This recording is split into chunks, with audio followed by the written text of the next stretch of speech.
Hey everybody, welcome to the 10K and 30 Day live weekly webinar. I'm your guest, Vanessa Simpkins. I'm your host, Vanessa Simpkins from TakeYourPowerBackNow.com. Joining me is my amazing guest, Rhoberta Shaler from forrelationshiphelp.com. Welcome, Rhoberta. Thank you. Thank you. I'm like chomping at the bit here. I'm really excited to have this conversation today because we're going to talk about toxic people. And, you know, how toxic people can seep into your life and really hijack you from starting your business, from growing your business. They can hijack your relationships. So Rhoberta is an expert. Absolutely love this woman. Now, her website's called forrelationshiphelp.com. We met at an event. She talked to me about hijackals. I was like, woman, preach. We had to have this conversation. So I'm really, really excited to have you joining us today. And I want to welcome all of you who are joining us live. Please type in the chat box. Let me know that you can hear us and that you can see us and all this amazing technology is working. Okay, Diane is here. Joy is here. Welcome, Diane and Joy. We've got a bunch of people that are here live, and we have a whole ton more people on YouTube. So welcome, YouTubers.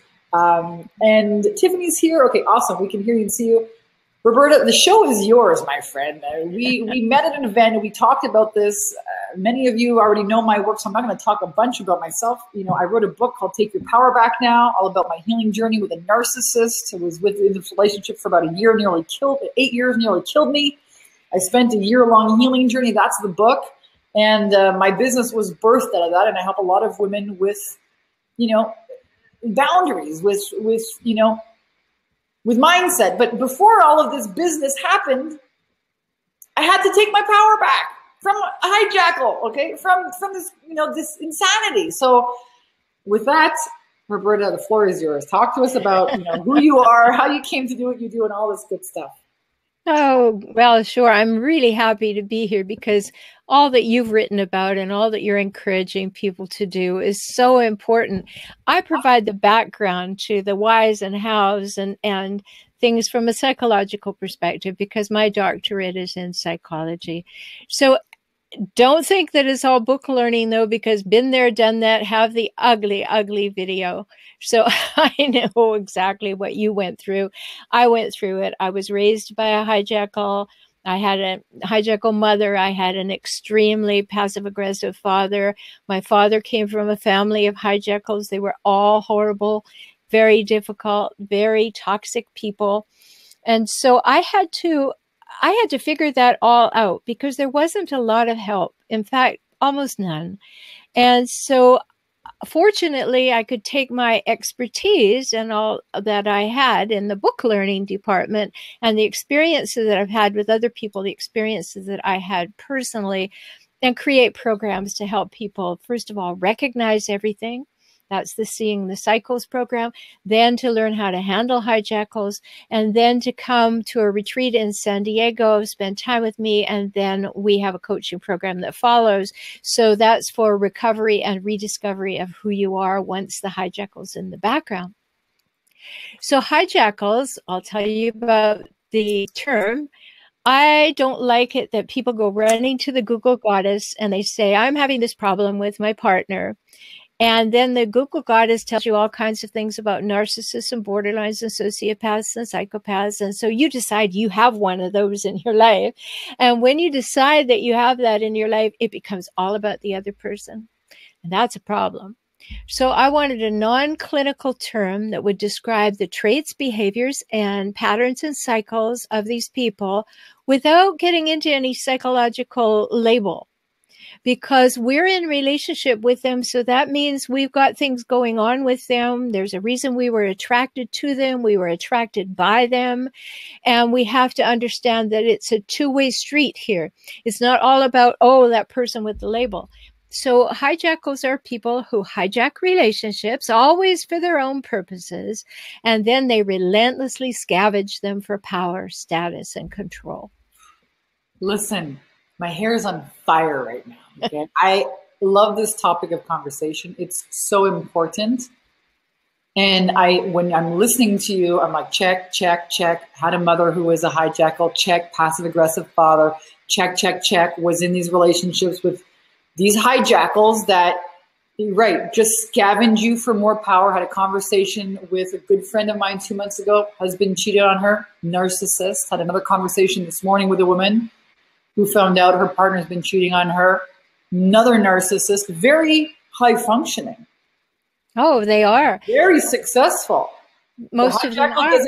Doesn't mean that he's a loser or whatnot. No. High functioning, looks good on the outside, but is just squelching and quashing. And this woman's just, I'm like, you need to get out. Like, my hair is on fire. I'm like, I'm going to give you more than coffee. I'm going to you gotta get out of here. Like, and that's what they do. They squish you and they squash you and make you feel like you're the problem. Like you're the one you're never going to get any better. This is as good as you're crazy. You're this, you're that. And you start to believe it. Yeah, that you don't deserve better. In fact, you're very lucky I'm putting up with you. Yeah. You start to believe it. It's insanity. It is. It's crazy making, absolutely crazy making. But on one side, Vanessa, we have the ones who look good and, $1 million superior, arrogant and everything. On the other side, we also have hijackals who just want to take. So they want you to go to work and then they make you wrong for not working hard enough. They never quite get a job. They are addicted to substances. They maybe enjoy their alcohol. I had that one. Yeah, there are these two sides to them. Either they're the high functioning, out there successful, I'm on top of the world and on top of the business and preferably on top of you. And then there are the ones who are just the low level, wanting you to do something better and making you wrong for not doing it. You're not taking care of me enough. I deserve to be taken care of. You're lucky that I even hang out with you because you're such a mess and nobody else would want you. So always remember that hijackals have this horrible thing. We call it splitting in the psychological world, but what splitting means is 1 minute you're in ideation, which means that you are the best thing that's ever happened to them. You are the best thing since sliced bread. And as soon as you do something, or they have a turn of mind, you don't even have to do something, you're in the devaluation side, which is you are the scum of the earth. Who would ever bother with you? You're worthless. And they can flip-flop. That's why we call it splitting. They can split between those two things instantaneously to get control over the situation right in the moment. Wow. I'm taking notes. This is such an interesting conversation. Splitting, and the word here is control, and that's exactly what they do: manipulate and control, and usually to very caring, loving people fall into the trap. And you're right; it is a two-way street. It's not like, oh, I'm a victim. Oh my gosh, I'm such a victim. No. If you're in a relationship like this, you've allowed it to happen. You got to take a look at. Well, let's talk about this. How do we? Because and I love that this is the work that you do.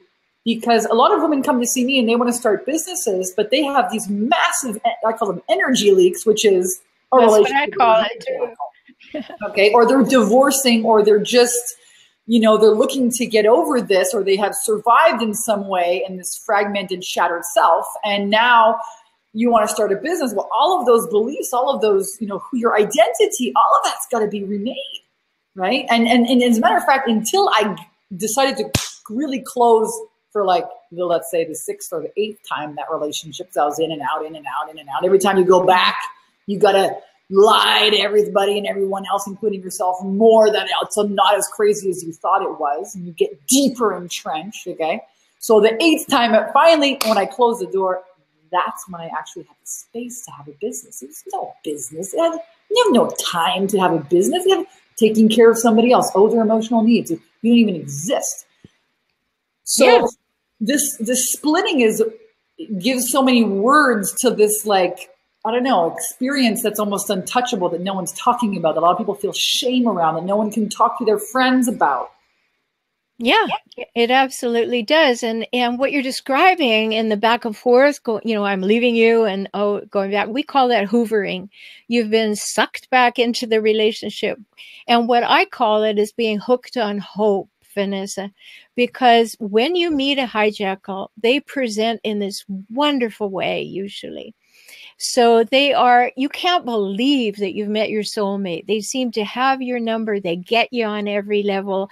They want to know more about you. They're leaning in. Tell me all about yourself. I'm fascinated. You're the most fascinating creature I've ever had.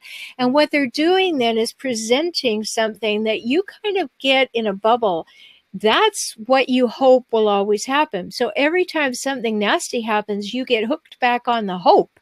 So even when you expand your world and you leave them, oh, they turn into that wonderful person again, and you get sucked back in, hoovered back in, hooked on Hoover that back in hope. like a Hoover vacuum cleaner. Exactly.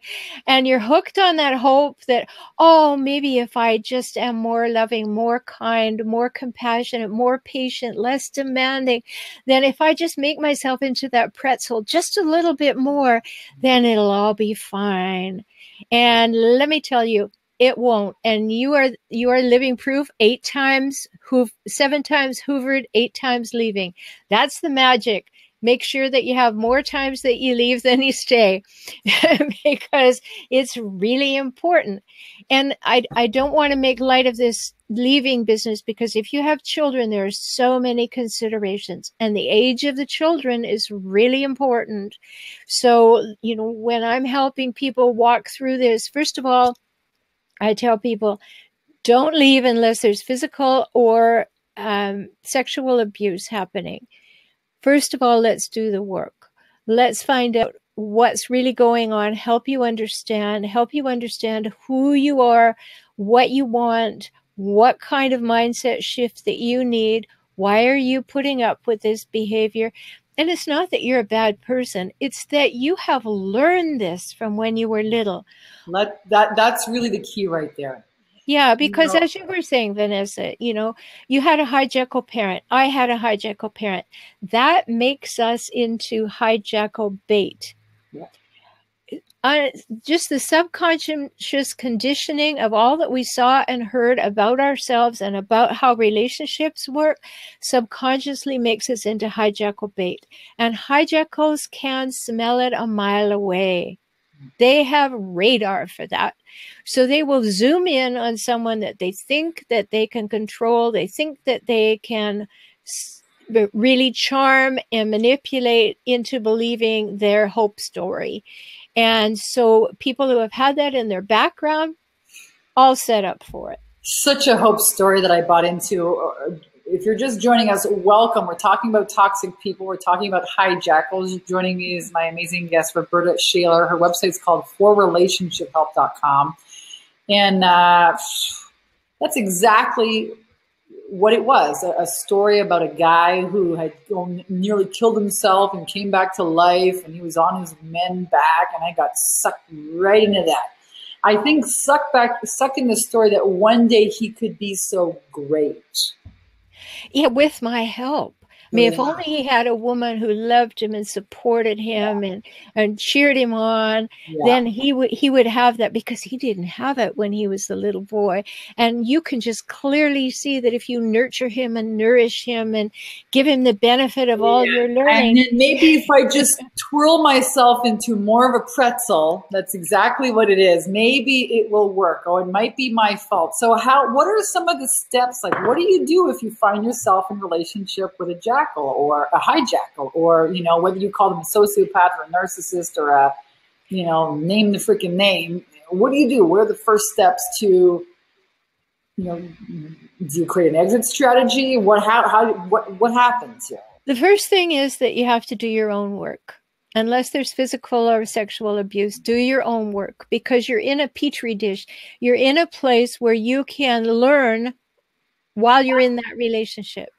You can, if you get some help to see what's so and have a look at yourself, you can begin to see, oh, I see what's going on here. Because if you just escape, and many people have to escape because of the physical or sexual abuse, but if you just escape, you don't have the same learning opportunity as you do while you're in there, because you just get into a survival mode and get me out of here. So the first thing is do your own work. Because if you do leave and you don't fix it or solve it or fix the things within yourself, you're just going to recreate another relationship. Exactly. It'd be the same, a different guy with a different hair color, different eye color, same shit, same emotional problems, same. I did that for like 5 years. Yeah. So, and so the first thing is, do your work, get somebody to help you walk through this, to see what it looks like, take the Seeing the Cycles program, for instance. It's a home study program. You can do it yourself, and it's full of great questions to reflect on and understand the 10 the hallmarks of hijackals. You need to know them, because then you can begin to get some shift in your thinking. I don't deserve this. This is not okay with me. I need to build my self-esteem and my self-confidence. I need to know that I can be assertive. I need to know that being assertive means that I have the absolute right to take up space and draw breath and say, I feel, I think, I need, I want. And that's all being assertive is. Listen, what you just said was really powerful, to take up space and know that it's okay. If anybody here has questions, please use a chat box. We're going to tune in and check in. If you have any questions for myself or Rhoberta, please use a chat box. I want to hear from you. This is a safe place for us to have this conversation. It needs to happen. And talking about taking space. When I was in that relationship, my needs, what needs? What? Emotional needs? What? It didn't exist. No, they're not allowed to exist. No. You can't. And that was exactly what happened in my relationship with my mom. My mom, the hoarder, the narcissist. There's nothing, there. No, you didn't get your emotional needs. I learned to not have them because they were not going to get met anyways. That's right. So, don't ask, because you're not going to get it. That's right. One of the things that you also said before, all of this is so pertinent, and another nugget was, again, it's not going to get better if you just ignore it. This doesn't go away. This doesn't just sneak under the carpet one day and just, no, it gets worse. Yeah. It gets violent. That's the reality. This thing just doesn't just go away. So the first thing you said is to work on yourself and to look at this as in like a science. This is a science experiment. I'm going to learn how to take some space and use my voice and be assertive and set boundaries and, ask for my emotional needs to get met. Yeah. And know this, that the answer from the hijackal is always going to be no, because they don't care. But what you're doing is you're practicing self-confidence. You're practicing setting boundaries. You're practicing for going out in the world and being successful in other relationships. Yeah. And that's why I say do your own work first, because you need to be empowered. As your book says, take back your power now. Well, now is a bit of a process. It's now a little bit now and a little bit now and a little bit now, until finally you know that, all right, I am going to step away from this relationship. And if you have children, you're going to have to co-parent with this person. So you don't want to be burning bridges and doing things that make it so difficult. And that's why you need the insights and skills before you leave. And you also need to prepare, because one of the things hijackals love to do, and they do it as though they're doing you a favor, is to take over the family finance. So they are the one who controls the finance. And so you've got to prepare. You've got to get back some of that. You've got to take it back. You've got to have your own bank account. You've got to find a way to have money in that bank account. You've got to check to see. I've had clients where the hijackal charmed somebody into taking their partner's name off the house. I don't know how he did it. I don't know how he did it. But when we were preparing for her to leave, she found out that she was no longer on the title of the house. Wow. So these are the things you have to prepare, because doing it after you've left is much more difficult. Yeah. So this is why the preparation is important. Hijackals will hijack the finances. Of course, because this is why I'm so passionate about teaching women about how to make their own money. I was stuck I had gone bankrupt, had no money, and I was really stuck. All right. You got no money, you got no exit route. They own you, they control you. And that's exactly where they want you to stay. That's why we talk a lot about, take your power back, skyrocket your confidence and your cash flow. One and the other go hand in hand. And it's so important because when you do make your own money, or you have access to your own finances, or you have, like you say, an exit strategy with a bank account, then you can be in a relationship because of choice and not because of need. Exactly. And when you have taken control of this, you start to get into a different mindset. Like you were sitting there thinking, I can't, it's impossible. And then you start taking some steps. When you start taking some steps, and no matter how small they are steps towards what you want, then you begin to see possibilities. And as you begin to see possibilities, you can then see a life without this person. And you need to know what's going to happen, because your hoovering story is a great one, Vanessa. They don't like to lose. The number one hallmark of a hijackal is the need to win. They need to win in every conversation, where you're going to dinner, who's right about the sports. I mean, whatever it is, they have this incredible need to win. So that's going to persist. You need to be prepared for it if you're going to leave. You need to know emotionally what's going to happen. As I'm walking people through this, I'm preparing them for what's going to happen, and they have the answers and they have the strength to know what to do. I remember the day that I left my first hijackal, and I've had more than one. So, I've been down that road, and I had things hidden for weeks, packed and hidden at the back of cupboards and looking like, nobody could see. And on the day that the moving van came, and I knew he was going to be gone for the whole day, and I had a couple of friends to help me, I had several times when I went, oh, I don't know if I can do this. Maybe we should just put it all back. Wow. And, fortunately, one of my friends said, no, we're doing this. Because it's going to be holy hell when that person finds out. Yes. Well, what I did was I went to an apartment and I had an unlisted phone number and everything. So he was not going to find out. But the thing is, you have that feeling like, oh, I shouldn't do this. Oh, he's going to be so mad. I don't know if I can do it. Maybe it's my fault. And then you make yourself into a doormat once again. You're squashed, like you say. Worse and worse. Every time it gets worse. Bigger and bigger hit.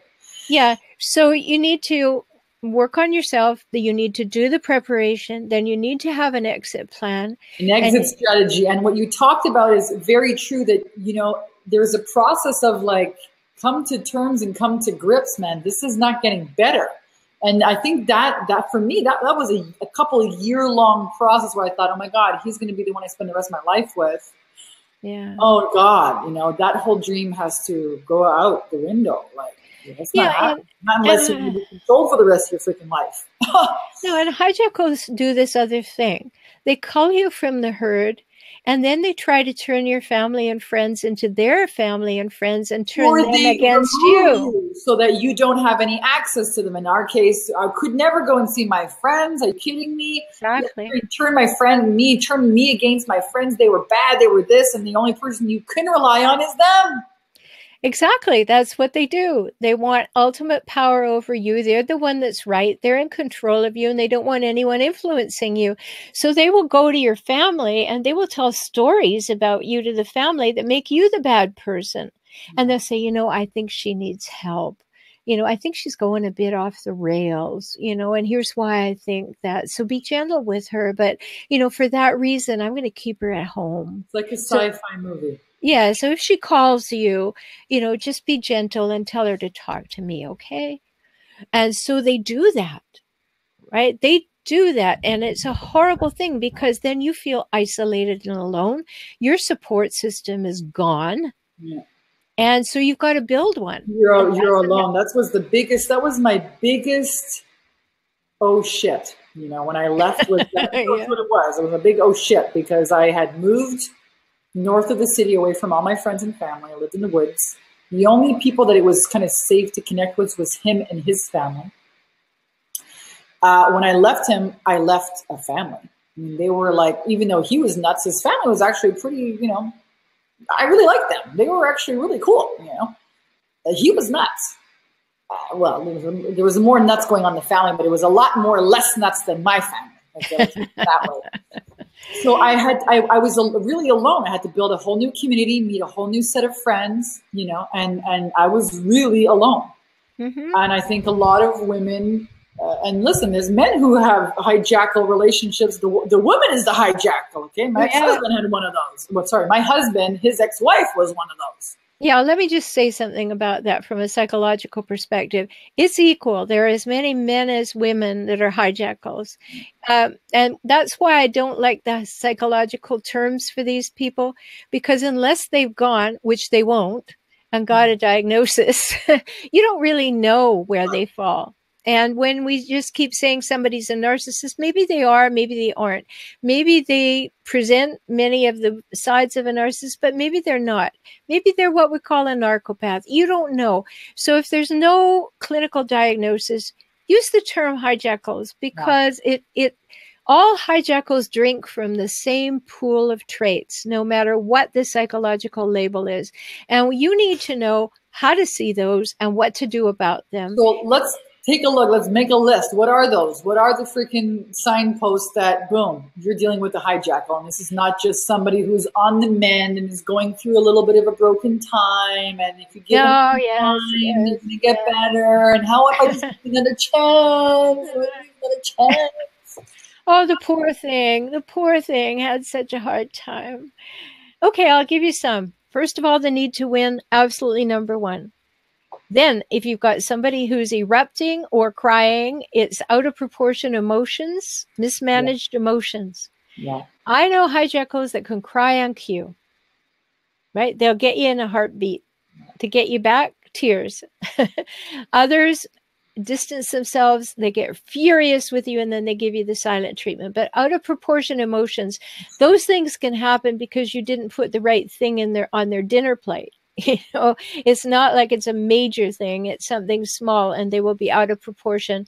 They have the splitting thing, all or nothing, black or white thinking. One day you're the most wonderful creature on the planet. The next day, I don't know why I bother with you. That's the ideation and evaluation, devaluation. Then they like to blame you for everything. You notice that they're Teflon. Everything falls off them. Everything is your fault.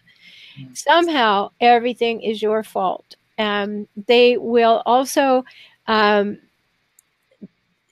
you want to talk to them about your feelings, but they are lacking in empathy. At the factory, that wasn't put in. They did not get that part. You're missing a few screws. The cuckoo is left in nest. There is no nest. There's like a cuckoo shack. Yeah, they didn't get that in the hardwiring. They don't feel for the people. It's all about them. Yeah, but watch this, because somebody's going to say, oh, yeah, but watch this. They're clever. They have learned to mimic it when appropriate, when they want something. So they seem to be interested in your feelings for a moment. Beware, because they're going to use that. They're going to come back and use that as a weapon. They love your vulnerabilities, and they'll come back and throw them at you. But the thing is that their lack of empathy, the only empathy they have is to be able to say, now I know where the vulnerabilities are. Now I can weaponize them later. So true. My mom is exactly like that. That's how I grew up, to be like, no emotion, don't need anybody, not safe, right? Exactly. That's exactly what would happen. Anytime I would try and be vulnerable, they would wield it.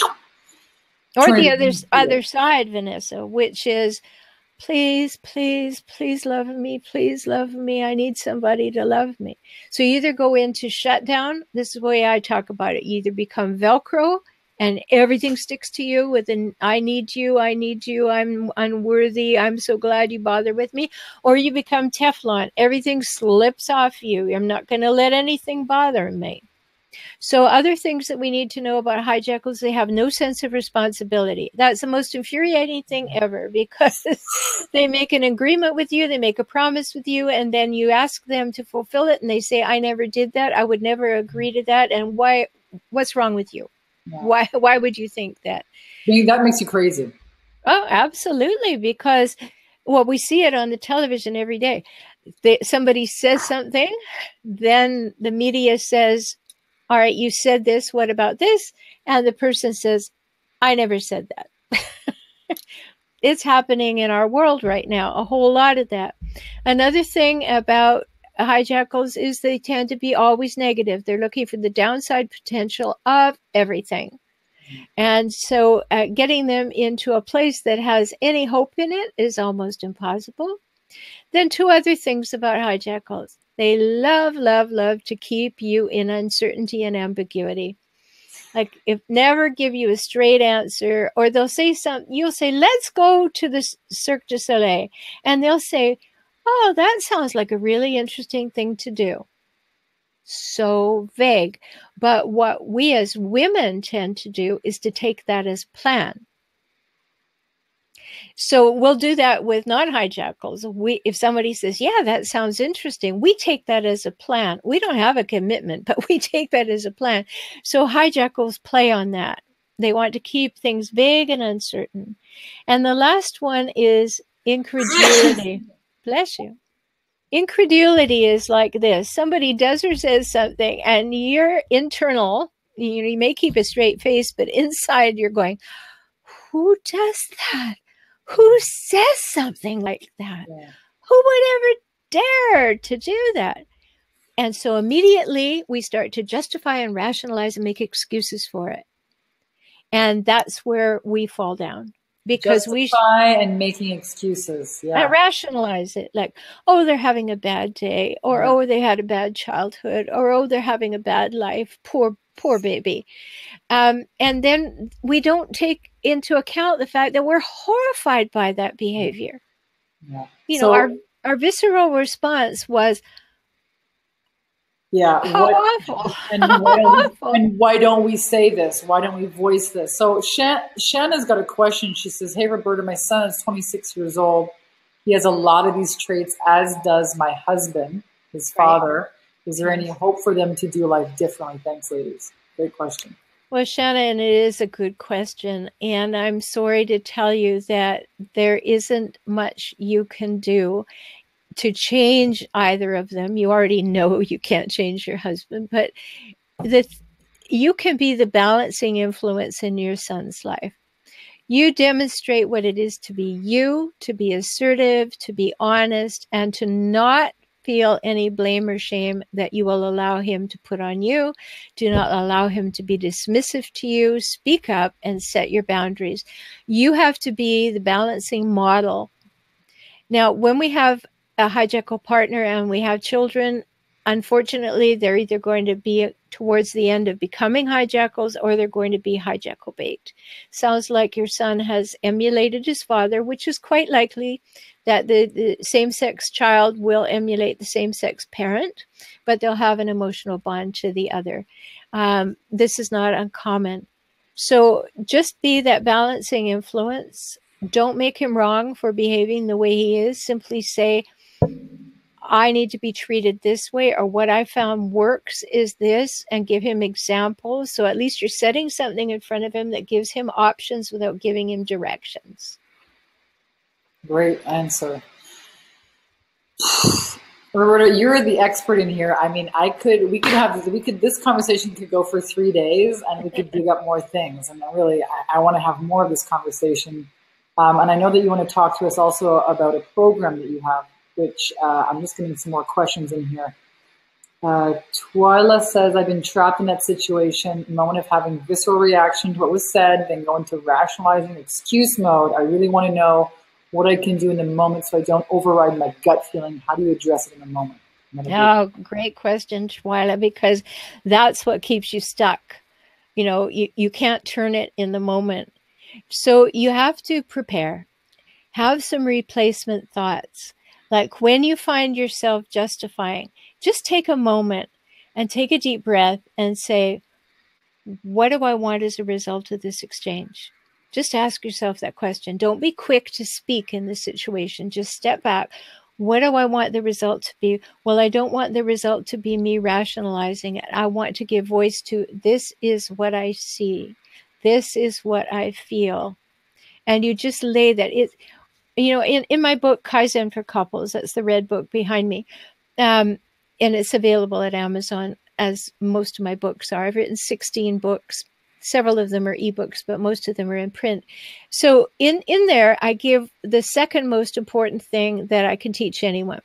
The first most important thing that I can teach anyone is this: the truth is what you do. Our behavior is our belief. So if you notice somebody behaving in a particular way, believe the behavior, not the words. That's number one. And the second most important thing I can teach anyone is in Kaizen for Couples, and that is to be able to use the personal weather report. What the personal weather report is the assertive understanding that you have the right, as I said earlier, to take up space and draw breath. And therefore, you can say what you think, feel, need, and want with one caveat. You cannot say the word you. So it's like this. You learn to say, I feel disrespected. And you put that in front of the other person and you observe what they do with it. Instead of saying, you are so disrespectful, because then I'm going to get pushback. This is something I want to address, because in the beginning, when I was learning to date again, this was the hardest thing for me to do, was to be like, talk about my feelings. Right. But I never had them before. There was no space, nobody listened, no one. So I just, didn't have them. No. And now I'm trying to have healthy relationships. Listen, I married a man very different, okay? Total opposite, who also fell into a hijackal. So we totally get, that. But I had to learn how to just exactly do what you just said. I feel like this, boom. And just put it out there. Not make it therefore, but this is how I feel. And see, do they honor your feelings? Do they care even? Do they give a shit? Or are they going to make you wrong for having feelings? In which case, run. Yeah. And what I talk about, Vanessa, is when you do that, it's like you put your feelings in front of them on the table and you see if they pick it up. And if they don't pick it up, you observe that they didn't pick it up and you say, that's not good. Now, what am I going to do about that? And so when you do... This is the thing. I want to talk about this. Most women go out there dating all kinds of men, having sex with them too soon, before they even test the person that they're with to find out, do they even care about my feelings? Women are such in a hurry to like, I need someone to love me. My eggs are freaking whatever it is. I was, I was like that. 30-something years old. Where's my husband? Oh my God, why doesn't someone love me? How come everyone's getting pregnant? I'm getting married. Not so single. What's wrong with me? And listen, I played that game for so long. And then I was reading books, I was taking coaches, whole nine. If I'm going to get something, I'm going to get something. And the biggest nugget I got was that test a man to see if he cares about your feelings. Test him right away. And if he doesn't, get out. And test him frequently enough to see if it is a sham, because it's a chameleon hijackal pretending to lean in and, oh, that's so interesting. And, oh, that's terrible that it happened to you. And what they're doing is they're cataloging how to hurt you with that again. Like, oh, she already feels bad about that. Let me make sure I give her some of that. So when you're testing whether they care about your feelings, spend long enough with them to find out. Hijackals cannot keep this up too long. So they want action. They want to have you move in, marry you, or get you pregnant. They want to trap you. Yes, that's why my book is called Escaping the Hijackal Trap. They want to trap you. And so they'll pretend to be what you want them to be in this chameleon way until they feel like they've gotcha.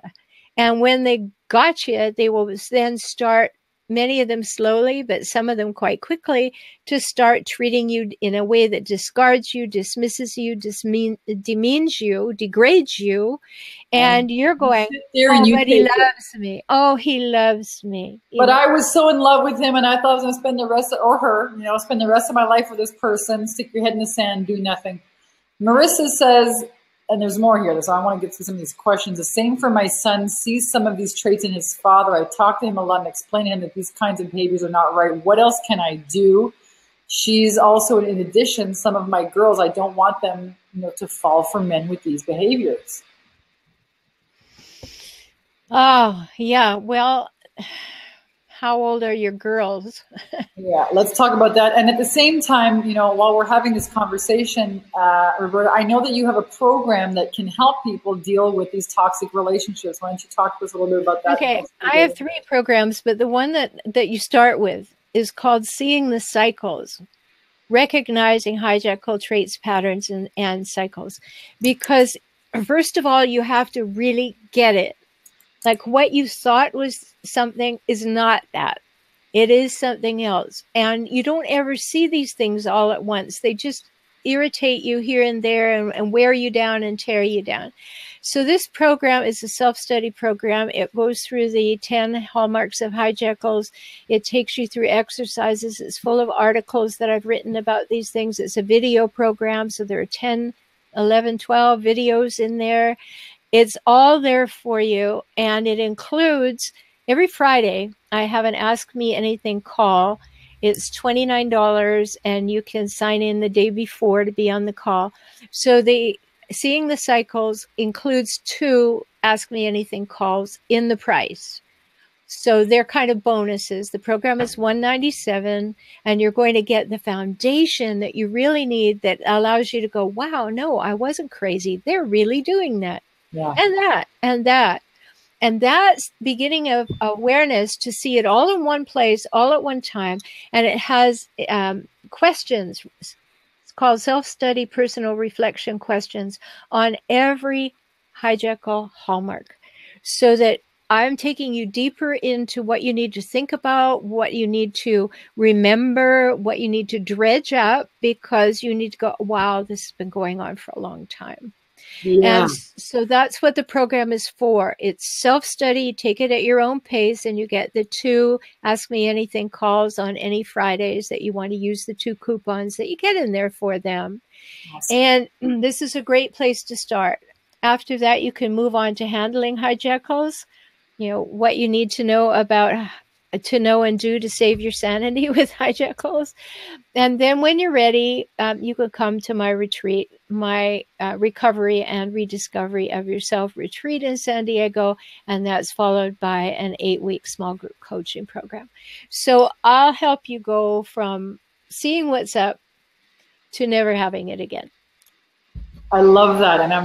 And I wish I would have found this way back when I was, totally interlooped. It would have saved me a lot of time, hassle, headaches. It would have saved me about, 5 years on the back end when I finally left of dating the same kind of hijackals again and again and again until I, did the internal work.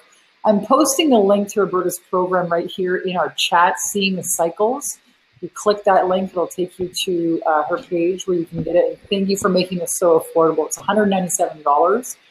And again, you're deep diving, you're taking these women through, some of the personal self-reflection questions and preparing them for doing something different. Imagine having a different result, whether that result is just you having sanity, you having peace, you maybe at some point getting a different relationship, or just finding, boundaries in your space and taking that space in the one that you're in now and making a different reality. This whole idea of struggling and suffering in silence and feeling shameful and guilty and not being able to talk about it. Get over that, man. That's not going to serve you. This is not going to get better. This is only going to get worse. Marissa says, I'll look into your programs and your website. I hope you guys do. I'm going to also post here Rhoberta's website. Okay, and while you're doing that, let me just answer Marissa, because she said her girls are 11 and 13. Yeah. What I advise you to do is to make really special time with your girls and take the program, Seeing the Cycles, so you know what you're talking about, and you can say, when people treat you this way, this isn't good. And so you are actually teaching them what to look for. If you're thinking of dating, take the program too, because you need to see the cycles long before. Or you're just going to repeat it.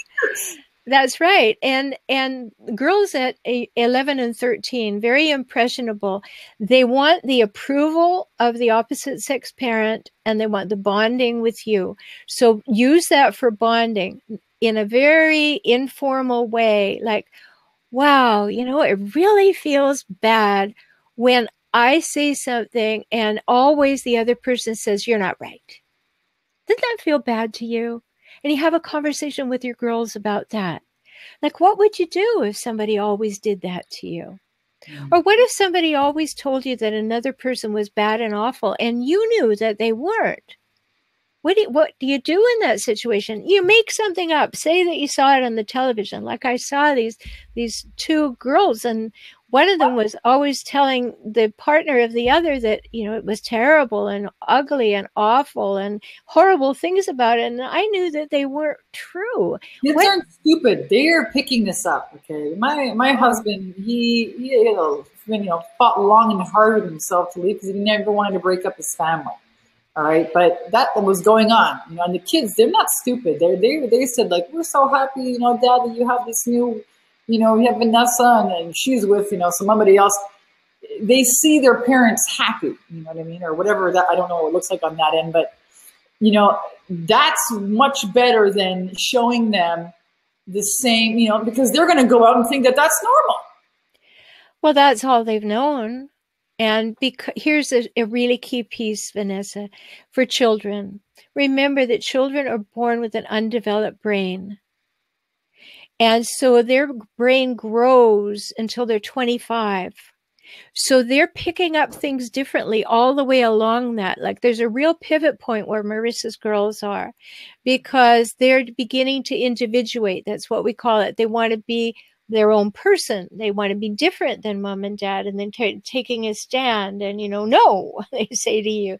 But what goes in before the age of 7, when the prefrontal lobes develop, is everything that they took in through their senses. And that foundation is under there. And everything that they do during that time of tremendous growth is in there. They've been watching. What's that look on that face? What does that mean? Should you Oh, get angry? Are they happy with me? And yeah, yeah. you're They being take it formed on. by that. Yeah, they're taking that in. So when you realize what's going on here, you have to start being the antidote to that for your children. And you can't do it in a blaming way to make the hijackal wrong. You have to do it in an instructional way about how to make life better. Yeah, and they need that. They're kids. You know, we've got a 9-year-old, an 11, and a 13-year-old here in the house. Well, soon to be 9 and 13 and 11-year-old. And they ask a lot of questions, okay?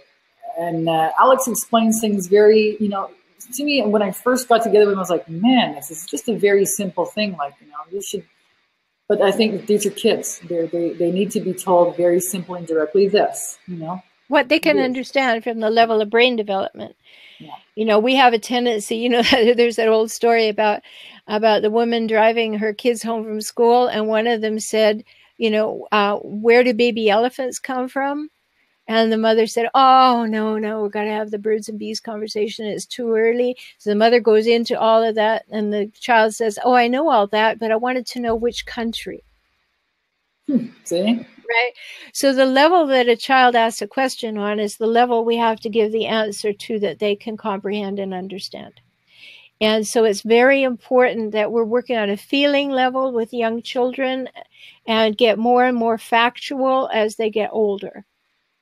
Yeah, we dealt with that too, you know, like kind of the shock of divorce and everything else, but more not the shock of divorce. What we dealt with was them realizing the lies that their mom was spewing for themselves, you know, and then having to come to terms with that, because kids are not stupid. They're very tuned in. They know what's going on. You know, somebody could say this, okay, but like you said, behavior, or what that behavior is belief, how people, you know, act again and again and again is going to show you the truth.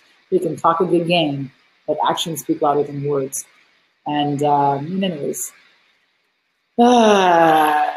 one of the ways I saw this in my life was, okay, my mom was a hijackal crazy, so that I could choose to be very different. I'm gonna put that glass or lens on of, I see that, I choose something else. You know, that's the only way I could make sense of having, you know, being in this insanity bubble, you know, for so long. Yeah. And Marissa says, yes, they know, they feel it so much. Diane's kids are so smart, really. I mean, Anybody else have any questions specifically for Rhoberta? I love this whole topic. I believe that, it's quite a phenomenal job to be a parent. I'm a bonus mom now. I think it was you who gave me that word. So I used to call myself the bomb stepmom, and you're like, no, bonus kids, right? And it was you, I think, who gave me that. Was it you? I don't know. Maybe I say that frequently. We were talking about this. I think it might have been at the event. Bonus kids. Anyways, I look at the kids and I say, well, you got like 2 sets of parents now. You got, 2 Christmases. You got all these 2 holidays. You got, 1 set that's, functioning and they work and, things go really well and we do fun things. And, I get to be an example of, hey, I had a crazy mom too, and I turned out all right. Yeah. And it's a long journey, Vanessa. I just want everybody to know that this is an instant. It's just like you keep being hoovered back into the relationship. You hoover yourself into complacency, into saying, oh, if I try harder, if I work harder, and then you go running out and you take courses, but you take courses with the mindset of, I'll be better in this relationship. And this is what gets me up in the morning, is to help people do this. My whole mission in life is to help people stop tolerating emotional and verbal abuse. And if you don't realize you're being abused, please realize it today. That is abuse. It is not just the way people are. Do not put it in the slush fund. That is abuse. And if you stay, you're offering to be abused. And you have to distance yourself. I have clients who cannot get out of the relationship for financial reasons, but they have distanced themselves so far emotionally. They have the skills, they can manage it, and it's kind of working. And they have a plan to leave, but not right now because they're getting their finances in order. And that's why I say do all the work first. People can work with me privately. Just go to forrelationshiphelp.com/join. I only work in packages because we can't get anything done by just having a chat. If you really want this to work, then you're going to do the work. But when you know that, I don't want anybody to be like one of my early clients. And I'll say this, it's shocking. It doesn't happen often, but I want you to understand what can happen. I was working with this woman. She was divorced. And her husband kept taking her to court, wanting the children, more and more from the children, full custody, more this, more that. That's what hijackals do. They can't bear to lose. So they keep taking you to court and taking you to court, trying to whittle away anything that you have. They don't want the children. They're not interested in the children. The children are pawns and messengers and weapons of war. They don't care. They just want to win. So she was going, and I was working with her, and all of a sudden, I opened the newspaper, and there on the headline was, man walks in and kills his wife. He walked into where she worked, put a bullet between her eyes, put a bullet between his and left the children orphans. That's how much he cared about the kids. Now, that's extreme, but it happens. And I want no one left behind in that situation. That's why I get up in the morning. I'll walk with you to make sure that you get what you need to not be in that situation and to never be in that situation again. It is too hard, it's too demeaning, and it is not what you deserve. This has been an absolute, wonderful conversation. Shanna says, I love this topic. Thanks so much. Carol also has a question. She says, again, a lot of questions about children here today. My son is much like my husband was, stops talking to me when he doesn't want to hear what I have to say. He just won't talk to me. How can I deal with this? The silent treatment is one of the weapons of hijackals. They want to control the situation, so they shut you out. Your son has seen this, and he's just doing what his father does. And so what you can do about that is to talk to your son. I don't know how old he is, but if he's young enough, you can talk to your son about, how would you feel if I didn't speak to you for a week? And try to engage him on the feeling level, because when a child has a hijackal parent, they are losing the feeling level, and you have to provide that counterbalance. So ask him, how would he feel about that? And then tell him how you feel. And you say, you don't beg with him. You're not giving him power to do it again. You're saying, I feel disrespected, and when I feel disrespected, I lose interest in the other person. And when that happens, I'm really sad about that. That hurts my heart to think that I can't have an interaction with that person.